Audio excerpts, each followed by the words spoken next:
بسم اللہ الرحمن الرحیم۔ حضرت ابو ہریرہ رضی اللہ عنہ سے روایت ہے کہ رسول اللہ صلی اللہ علیہ وسلم نے ارشاد فرمایا، پانچوں نمازیں، جمعہ کی نماز، پچھلے جمعے تک، اور رمضان کے روزے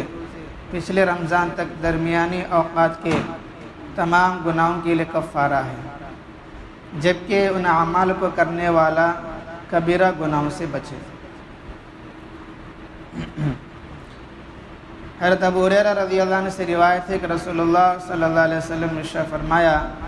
پانچوں نمازیں، جمعے کی نماز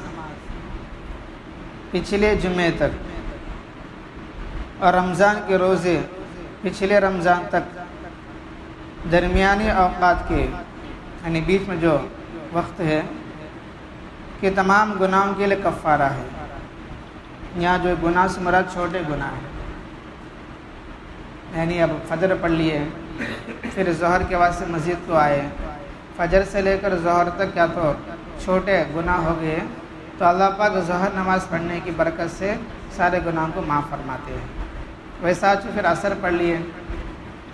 پھر ظہر سے عصر تک میں جو چھوٹے گناہ ہو گئے ہیں تو اللہ تعالیٰ ان چھوٹے گناہ کو معاف فرمائیں گے، یعنی چھوٹے گناہ بغیر توبہ کے معاف ہو جاتے ہیں، چھوٹے گناہ بغیر توبہ کے معاف ہو جاتے ہیں۔ جو بڑے گناہ ہے اس کے لیے توبہ کرنا ہے، سمجھ میں توبہ کرتے کیا، یا اللہ یہ غلطی میں اب کرتا ہوں، ابھی مجھے شرمندہ آیا، میں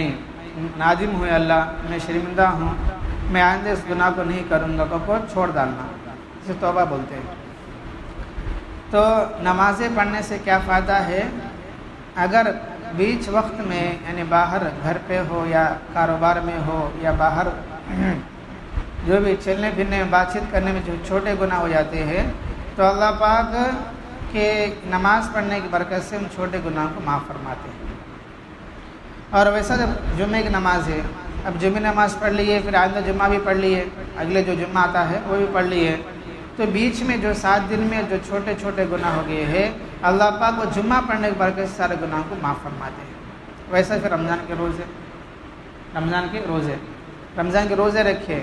پھر آئندہ سال بھی انشاءاللہ رمضان کے روزہ رکھیں گے، تو یہ بیچ میں جو گناہ ہو گئے ہیں تو اللہ پاک اس رمضان میں روزہ رکھنے کی برکت سے اس رمضان سے وہ رمضان تک جو چھوٹے گناہ ہو گئے ہیں اللہ پاک ان سارے چھوٹے گناہوں کو معاف فرماتے ہیں، جبکہ ان اعمال کو کرنے والا کبیرہ گناہوں سے بچے۔ بڑے گناہوں سے جیسے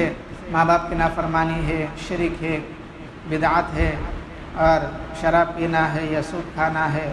جھوٹ بولنا ہے، دھوکہ دینا ہے، غیبت کرنا ہے، کسی پر ظلم کرنا ہے، کسی کو ناحق مارنا ہے، گالی دینا ہے، اس طریقے جو گناہ ہوتے ہیں بڑے بڑے گناہ، ان سارے بڑے گناہوں سے دور رہتے ہوئے اگر نمازوں کے اہتمام کرے گا اور جمعے پڑھے گا اور پھر رمضان کے روزے رکھے گا تو درمیانی وقت میں جو گناہ اس سے چھوٹے ہو گئے ہو تو اللہ پاک ان نمازوں کی برکت سے سارے گناہوں کو معاف فرمائیں گے۔ تو نماز پڑھنے سے ایک تو گناہ معاف ہو جائیں گے اور رزق میں برکت ہوتی ہے اور اللہ کی رضا نصیب ہوتی ہے۔ جب گناہ معاف ہو گئے روزی میں برکت ملتی ہے، جب روزی میں برکت ملتی ہے تو اللہ پاک اس بندے سے راضی ہو جیسا ہے۔ اس کا واسطے ہمیں کیا کرنا ہے؟ ہر نماز کے بعد کیا ہے توبہ استغفار کرتے رہنا ہے نماز کے اندر۔ یا اللہ ایک تو نماز پڑھنے سے چھوٹے گناہ معاف ہو جاتے ہیں، اگر کہتے بڑے گناہ ہم نے کیا ہے فوراً کیا توبہ استغفار کرنا ہے، کیونکہ بڑا گناہ بھی اگر فوراً توبہ کریں گے تو اللہ پاک اس بڑا گناہ کو معاف فرماتے ہیں۔ تو نماز کے اندر کیا پڑھتے ہیں؟ اللہم انی ظلمت نفسی ظلم کثیرا ولا یغفر الذنوب الا انت، جو دعا پڑھتے ہیں نا، اگر یہ بھی اخلاص سے پڑھیں گے تو اللہ پاک بڑے گناہوں کو معاف فرمائیں گے۔ یعنی اللہ میں گنہگار ہوں، میں خطا کار ہوں، میں بڑا مجرم ہوں، اللہ میرے گناہوں کو معاف فرما، کو وہ ارادے سے اگر وہ دعا پڑھتا ہے تب بھی اس نماز کی برکت سے بڑے گناہ معاف ہو جاتے ہیں۔ یعنی ہمیں ایسے مرنا ہے ہمارے اوپر کوئی گناہ نہ ہو، اس کی کوشش کرنا ہے، کیونکہ اصل میں اعمال کا دار و مدار ایک تو نیتوں پر ہے، دوسرا جس میں آتا ہے اعمال کا دار و مدار خاتمہ پر ہے، مطلب جس حالت میں مرتا ہے اس حالت میں اس کو اٹھائیں گے،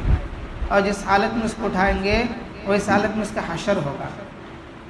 اگر نیکی کرنے کی حالت میں،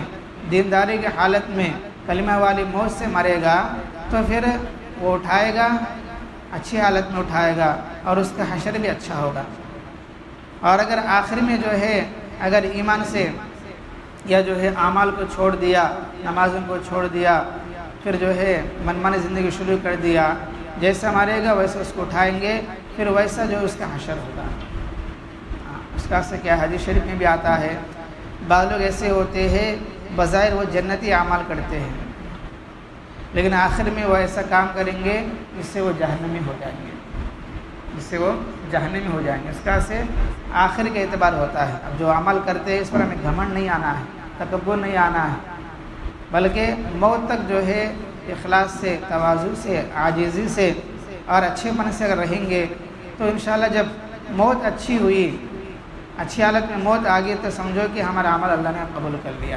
اس کا سے کیا ہے، موت تک کرنے کا کام ہے، اور موت تک نماز کو نہیں چھوڑنا ہے، اور موت تک دین کو نہیں چھوڑنا ہے۔ اللہ تعالیٰ سے دعا ہے اللہ پاک ہم سب کو عمل کی توفیق عطا فرمائے۔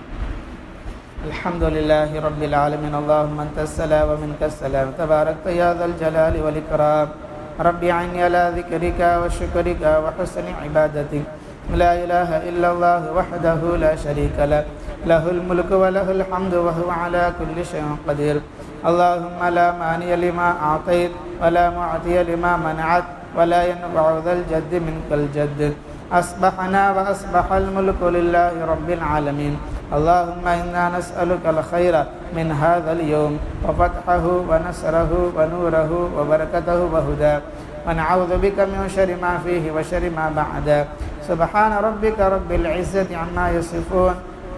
وسلام على المرسلين والحمد لله رب العالمين۔